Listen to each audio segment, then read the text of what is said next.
നമ്മൾ റെഡിയാക്കി എടുക്കാൻ പോകുന്ന വളരെ ടേസ്റ്റി ആയിട്ടുള്ള ഒരു സ്നാക്ക് റെസിപ്പിയാണ് കേട്ടോ. എല്ലാവർക്കും നമസ്കാരം, എല്ലാവർക്കും ജെൻ വ്ലോഗിലേക്ക് സ്വാഗതം. കാണുമ്പോൾ തന്നെ അറിയാം നല്ല ടേസ്റ്റാണ്. ഞാനൊരു വാഴയില ഇങ്ങനെ വാട്ടി വെച്ചിട്ടുണ്ട്, കഴുകി വൃത്തിയാക്കിയിട്ട്. ഒരു വലിയ ഏത്തപ്പഴം എടുത്ത് വെച്ചിട്ടുണ്ട്, കുറച്ച് ഏലക്ക എടുത്ത് വെച്ചിട്ടുണ്ട്, പിന്നെ കുറച്ച് വെളുത്ത എള്ള്, ഒരു 1/4 കപ്പ് വാൽനട്ട്, ഏലക്ക ഒരു 3-4 പൊടിച്ചെടുക്കണം നമുക്ക്. പിന്നെ ഒരു 1/2 കപ്പ് തേങ്ങ, ഡെസിഗ്നേറ്റഡ് കോക്കനട്ടാണ് കേട്ടോ ഞാൻ എടുത്തിരിക്കുന്നത്. അപ്പോൾ വാൽനട്ട് ഇല്ലെങ്കിൽ നമുക്ക് കാഷ്നട്ട് ചേർക്കാം, പീനട്ട് ചേർക്കാം, ഏതെങ്കിലും നട്ട്സ് ചേർക്കാം. അപ്പോൾ ഫസ്റ്റ് ചെയ്തെടുക്കേണ്ടത് നമ്മുടെ വാൽനട്ട് ഒന്ന് ഡ്രൈ റോസ്റ്റ് ചെയ്തെടുക്കാം. ഞാൻ 1/4 കപ്പ് എടുത്തിട്ടുള്ളൂ കേട്ടോ. 1/4 കപ്പിന് കുറച്ച് പോർഷൻ ഉണ്ടാക്കുന്നുള്ളൂ. 1/4 കപ്പ് നല്ല ഡ്രൈ റോസ്റ്റ് ചെയ്തെടുക്കുക. എന്നിട്ട് നമ്മൾ കൈ കൊണ്ട് ഞെരടിയാൽ തന്നെ പൊടിഞ്ഞ് വരും. അപ്പോൾ ഇഷ്ടമുള്ള നട്ട്സ് ചേർക്കാം. നട്ട്സ് ചേർക്കണത് മസ്റ്റാണ് കേട്ടോ, എന്നാലാണ് അതിന് ടേസ്റ്റ് ഉള്ളൂ. ഇടയ്ക്കിടയ്ക്ക് കടിക്കാൻ കിട്ടുമ്പോൾ നല്ലൊരു ടേസ്റ്റാണ് അതിന്. എനിക്ക് വളരെ ഇഷ്ടമുള്ളൊരു സ്നാക്ക് റെസിപ്പിയിലൊന്നാണ് കേട്ടോ ഇത്. അപ്പം നമ്മളിങ്ങനെ പിടിക്കുമ്പോൾ ഒടിഞ്ഞ് വരുന്നുണ്ടെങ്കിൽ ഇത് നന്നായിട്ട് റോസ്റ്റായി കിട്ടിയിട്ടുണ്ട്. അപ്പോൾ അത് നമുക്ക് മാറ്റാം. ഈ സെയിം പാനിൽ തന്നെ ഒരു ടേബിൾ സ്പൂൺ നെയ്യ് ചേർത്ത് കൊടുക്കാം. നെയ്യൊന്ന് ഉരുകി കിട്ടട്ടെ. നമ്മൾ എടുത്ത് വെച്ചിരിക്കുന്ന ബനാന ഞാൻ ചെറിയ കഷ്ണങ്ങളാക്കി നുറുക്കിയെടുത്തിട്ടുണ്ട് കേട്ടോ. അപ്പോൾ നമുക്ക് അളന്നിട്ട് ചേർക്കാം. അപ്പോൾ നമുക്ക് എത്ര ഉണ്ടെന്ന് അറിയാമല്ലോ. ഞാനൊരു 1 കപ്പ് അളന്നെടുത്തു. അപ്പോൾ ആ ഒരു വലിയ ഏത്തപ്പഴമാണ്. അപ്പോൾ അത് ടോട്ടൽ 1.5 കപ്പ് ഉണ്ടായിരുന്നു കേട്ടോ. നുറുക്കിയത് നമ്മൾ ഈ നെയ്യിൽ കിടന്നൊന്ന് വെന്ത് വരണം, ഒന്ന് വേവിച്ചെടുക്കാം നമുക്ക്. അപ്പോൾ നമ്മൾ ശർക്കര പാനി ഞാനൊരു 300 ഗ്രാം ശർക്കര ഉരുക്കി അരിച്ച് മാറ്റി വെച്ചിട്ടുണ്ട്. 1 കപ്പ് വെള്ളത്തിലാണ് ഞാൻ ഉരുക്കി എടുത്തിരിക്കുന്നത് കേട്ടോ. ഉരുക്കി ഒത്തിരി പറ്റിച്ചിട്ടൊന്നും എടുത്തിട്ടില്ല കേട്ടോ. അപ്പോൾ നമ്മുടെ ബനാന നന്നായിട്ടൊന്ന് കുക്കായി വന്നു കഴിയുമ്പോൾ അതിനകത്തേക്ക് നമ്മൾ 1/2 കപ്പ് ഡെസിഗ്നേറ്റഡ് കോക്കനട്ട് എടുത്ത് വെച്ചതും കൂടെ ചേർത്തിട്ട് ഒന്ന് വഴറ്റിയെടുക്കാം. അപ്പം ഞാൻ അളന്ന് മാറ്റി വെച്ചിരിക്കുന്നത് 250 ml ഉണ്ട് കേട്ടോ. 1 കപ്പ് വെള്ളത്തിലാണ് ശർക്കര ഉരുക്കിയെടുത്ത് 300 ഗ്രാം ശർക്കര നമുക്ക് ഇഷ്ടമുള്ളത് ചേർക്കട്ടെ. ഇത് നല്ല മധുരം ഉണ്ട് കേട്ടോ 300 ചേർക്കുമ്പം. അപ്പോൾ നമ്മൾ റാഗി പൗഡറാണ് ഞാൻ അതിനകത്ത് ചേർത്ത് കൊടുക്കുന്നത്. അതാണ് ഇതിന് ടേസ്റ്റ് കൂടുതൽ കിട്ടുന്ന വേറൊരു കാര്യം. വളരെ ടേസ്റ്റാണ് അത് രണ്ടും കൂടെ നമ്മൾ മിക്സ് ചെയ്ത് ഈ സ്നാക്ക് ഉണ്ടാക്കുമ്പോൾ കേട്ടോ. അപ്പോൾ ഇത് നിങ്ങൾ ട്രൈ ചെയ്തിട്ടുണ്ടെങ്കിൽ തീർച്ചയായിട്ടും ട്രൈ ചെയ്യേണ്ടത് നോക്കണം കേട്ടോ.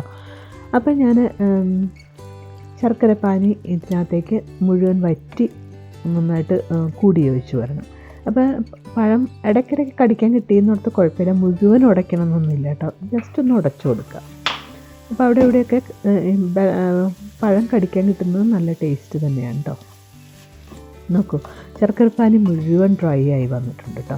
ഈ സമയത്ത് നമ്മൾ 1/4 കപ്പ് അളവിൽ റാഗി പൗഡർ എടുത്ത് വെച്ചായിരുന്നു. അത് കുറേശ്ശെയായിട്ട് ചേർത്ത് കൊടുത്ത് ഇതിനകത്തേക്ക് നന്നായിട്ട് യോജിച്ച് വരട്ടെ.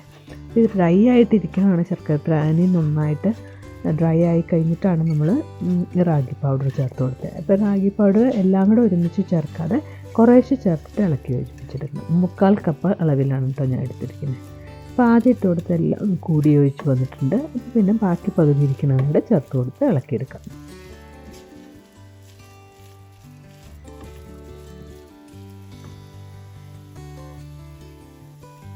ബാക്കിയത്തെ റാഗിയും കൂടെ ചേർത്ത് കൊടുത്തു.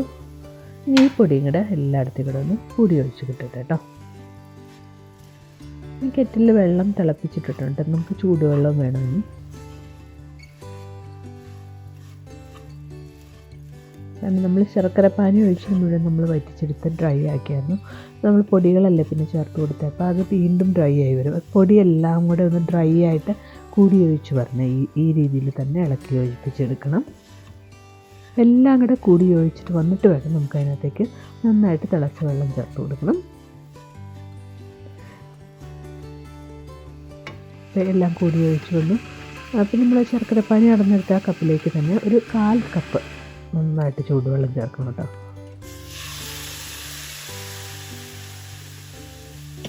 ഇപ്പോൾ ചേർത്ത് കൊടുക്കുക. ഞാൻ ടോട്ടൽ 1/4 കപ്പ് വെള്ളം മാത്രമാണ് ചേർത്ത്. ചൂടുവെള്ളം ചേർക്കാൻ പ്രത്യേകം ശ്രദ്ധിക്കണം. അപ്പോൾ പൊടിയെല്ലാം കൂടെ ഇനി കുഴഞ്ഞു വന്നോളും. അപ്പോൾ ഒരു ഡാവ് പോലെ ഒന്ന് ഉരുട്ടിയെടുക്കാനൊരു പരുവത്തിൽ വേണം നമുക്ക് കിട്ടാൻ. അപ്പോൾ വെള്ളം ചേർത്തിട്ട് എല്ലാം കൂടെ ഒന്ന് ഇളക്കി യോജിപ്പിക്കേണ്ട താമസമേ ഉള്ളൂ. തീ ഓഫ് ചെയ്യുക. ഇനി ഇത് തണുക്കാനായിട്ട് മാറ്റി വയ്ക്കാം. അപ്പോൾ അതിന് മുമ്പ് നമ്മൾ വാൽനട്ട് നുറുക്കി വെച്ചിരുന്ന കൈ കൊണ്ടൊന്ന് ഞെരടി അതൊന്ന് നുറുക്കി ഇതിനകത്തേക്ക് ചേർക്കുക.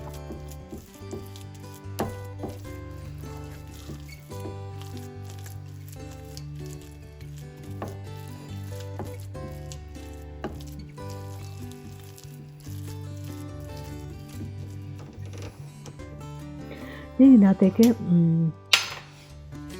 ഏലക്ക പൊടിച്ചത് 1 ടീസ്പൂൺ ചേർത്ത് കൊടുത്തായിരുന്നു കേട്ടോ. അത് ഞാൻ കിട്ടിയോന്ന് എനിക്ക് സംശയമുണ്ട്. ഏലക്ക പൊടിച്ചത് 1 ടീസ്പൂൺ ചേർത്തായിരുന്നു, 2 നുള്ളി ഉപ്പും ചേർത്തായിരുന്നു കേട്ടോ. അപ്പോൾ അതൊരു മധുരമൊക്കെ ഒന്ന് ബാലൻസ് ചെയ്ത് കിട്ടാൻ വേണ്ടി.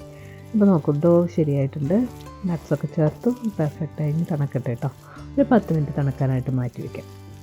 ഞാൻ വാഴയില ചെറിയതായിട്ട് നമുക്ക് ഏത് ഷേപ്പിൽ വേണമെങ്കിലും ഉണ്ടാക്കിയെടുക്കാം. ഇനി നമ്മൾ അടയൊക്കെ ഉണ്ടാക്കുമ്പോൾ സ്റ്റീം ചെയ്തെടുക്കുകയാണ് ചെയ്യേണ്ടത്. അട ഉണ്ടാക്കുമ്പോൾ വളരെ നേർപ്പിച്ചിട്ടാണ് നമ്മൾ ഉണ്ടാക്കുന്നത്. പക്ഷേ ഇത് ഇച്ചിരി കട്ടിയിലാണ് പരത്തേണ്ടത്, അപ്പോഴാണ് ടേസ്റ്റ് കേട്ടോ.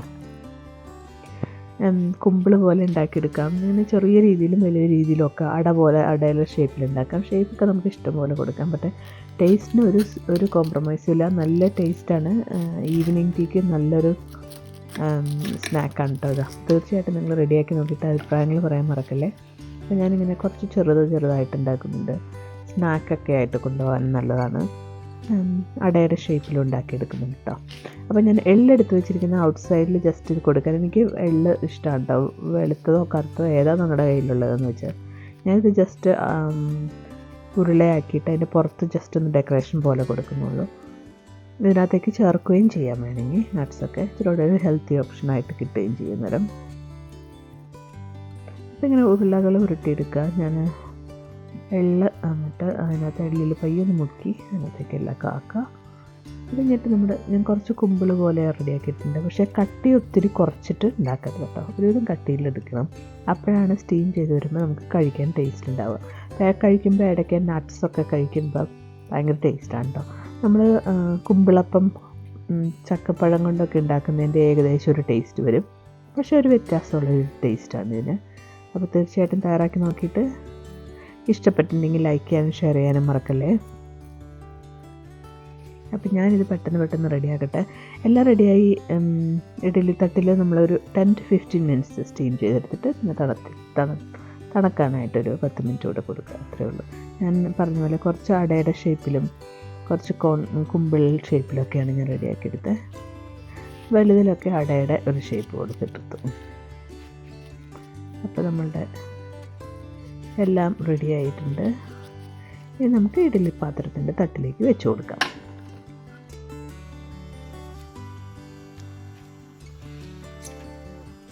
അടയുടെ ഷേപ്പിൽ ഉണ്ടാക്കിയതാണ്. അടയുടെ ഷേപ്പിൽ ഉണ്ടാക്കിയാലും ഒരുപാട് തിന്നായി കളയരുത്. അതും ഒരുവിധം കട്ടിയിൽ വേണം റെഡിയാക്കി എടുക്കാൻ കേട്ടോ.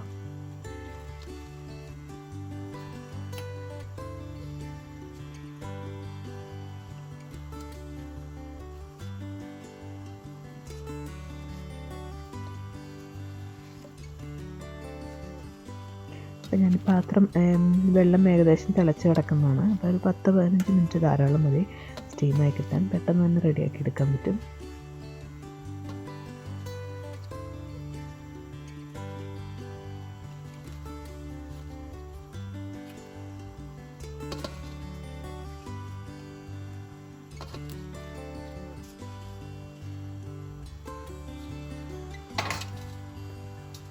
നമുക്കൊരു 10 മിനിറ്റ് സമയം കൊടുക്കാം സ്റ്റീമായി കിട്ടട്ടെ.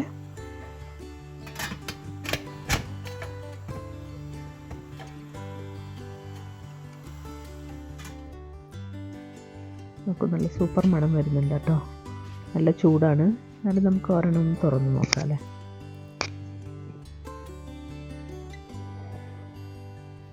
നന്നായിട്ട് കുക്കായിട്ടുണ്ട്. ചെറിയ ചൂടോടെ കഴിക്കുമ്പോഴാണ് കേട്ടോ ടേസ്റ്റ്.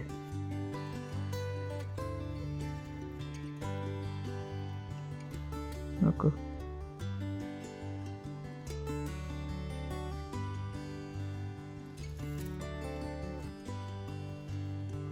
ഒരെണ്ണം നമ്മൾ മുറിച്ചിട്ട് കാണിക്കാം കേട്ടോ.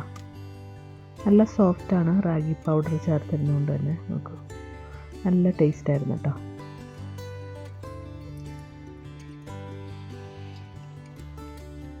അപ്പോൾ ഞാനൊരു പുതിയ വീഡിയോ ആയിട്ട് ഉടനടി വരുന്നതായിരിക്കും. Thank you for watching the end vlogs. By.